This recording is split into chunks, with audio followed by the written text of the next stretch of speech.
ശാന്തമായ പ്രകൃതി, സൗമ്യമായ സംസാരം, സ്നേഹാർദ്രമായ മിഴികൾ, കരുണാർദ്രമായ കരങ്ങൾ. കൽക്കട്ടയിലെ തെരുവോരങ്ങളിൽ കഴിഞ്ഞിരുന്ന നിരാലംബരായ മനുഷ്യർക്ക് അവർ അമ്മ തന്നെയായിരുന്നു. വിളിക്കുള്ളിലെ വിളി കണ്ടെത്തിയ പാവങ്ങളെ നെഞ്ചോട് ചേർത്ത് നിർത്തിയ മദർ തെരേസ. ലോകം മുഴുവനും ഒരേ സ്വരത്തിൽ അവരെ വിളിച്ചു പാവങ്ങളുടെ അമ്മ. ലോറേറ്റോ സന്യാസ സമൂഹാംഗമായിരുന്ന സിസ്റ്റർ തെരേസയിൽ നിന്ന് മദർ തെരേസയിലേക്കുള്ള യാത്രാ ദൂരത്തിനിടയിൽ ലഭിച്ച ഒരു സുവിശേഷ ഭാഗമാണ് വിശുദ്ധ മദർ തെരേസായെ കൊൽക്കത്തായുടെ അമ്മയാക്കിയത്. വിശുദ്ധ മത്തായിയുടെ സുവിശേഷം 25-ാം അധ്യായം 40-ാം വാക്യം. എന്റെ ഏറ്റവും എളിയ സഹോദരരിൽ ഒരുവന് നിങ്ങളത് ചെയ്തു കൊടുത്തപ്പോൾ എനിക്ക് തന്നെയാണ് ചെയ്തു തന്നത്. ഈ സുവിശേഷ ഭാഗങ്ങൾ വിശുദ്ധയെ തൊട്ടുകൊണ്ടിരുന്നു. മിഷനറി പ്രവർത്തനങ്ങൾക്കായി പരിശുദ്ധ സിംഹാസനത്തിന്റെ അനുമതിയോടെ 1950 ഒക്ടോബർ 7-ന് മിഷനറീസ് ഓഫ് ചാരിറ്റി എന്ന സന്യാസ സമൂഹത്തിന് രൂപം നൽകി. ബംഗാളിലെ ശുചീകരണ തൊഴിലാളികളുടെ വേഷം സഭാവസ്ത്രമായി തിരഞ്ഞെടുത്തു. പിന്നീട് അങ്ങോട്ട് കാണുന്ന ഓരോ മനുഷ്യരിലും അമ്മ യേശുക്രിസ്തുവിനെ കണ്ടുമുട്ടി. കയ്യിൽ കാർക്കിച്ചു തുപ്പിയ കടക്കാരൻ മുതൽ തെരുവിലെ അഴുക്കുചാലിൽ കിടക്കുന്ന മനുഷ്യരിൽ വരെ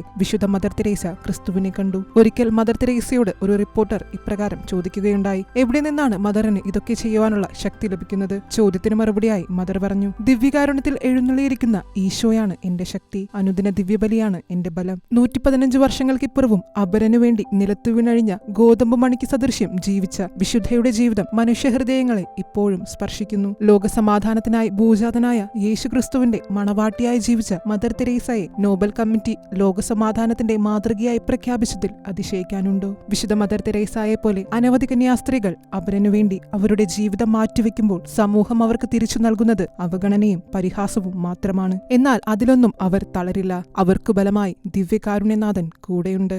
ചർച്ച് ഡെസ്ക്, ഷെക്കിന ന്യൂസ്.